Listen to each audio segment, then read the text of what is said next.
Bienvenue sur Afrique Média, la deuxième partie du débat panafricain du 22 août 2021. Évidemment, ce mercredi 18 août, Cyrus Ngol, le directeur général du port autonome de Douala, a donc déféré à la convocation du tribunal criminel spécial. Pendant quelques 13 heures, il a été auditionné sur ordre du procureur général par les officiers de police judiciaire du corps spécialisé affecté à cette juridiction ad hoc. Selon les inscriptions glanées auprès de sources généralement bien informées, il a eu à répondre à bâton rompu aux questions ayant trait d'une part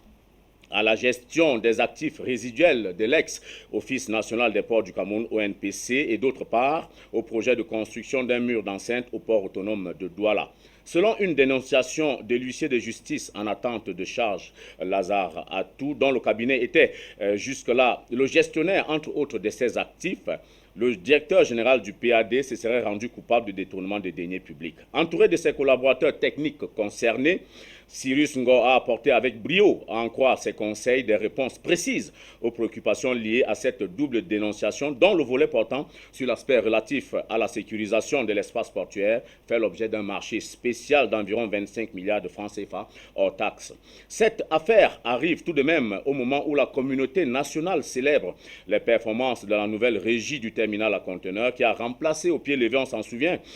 Douala International Terminal DIT du consortium APM Bolloré. En 2 exercices, la RTC a en effet dégagé des bénéfices équivalents pratiquement au montant cumulé déclaré par DIT pendant près de 20 ans et payé plus d'impôts et taxes à l'État, de même qu'elle a reversé au PAD, évidemment, de même qu'elle a reversé au PAD des redevances portuaires plus élevées que ceux versés par le DIT à son époque.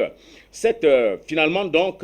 la dénonciation de Lazare Atou intervient en plein bras de fer judiciaire entre Bolloré et le PAD suite au chassement du logisticien breton du PAD. Ce contexte tendu a-t-il favorisé ce qui s'apparente pour beaucoup à une cabale contre Cyrus Ngor? Et si les ennuis du directeur général du port autonome de Douala étaient liés à un projet de déstabilisation plus globale du Cameroun, avec l'aide complice bien entendu de certains compatriotes? Cette thèse qui fait sourire les contempteurs de l'actuel directeur général du port autonome de Douala apparaît de plus en plus vraisemblable.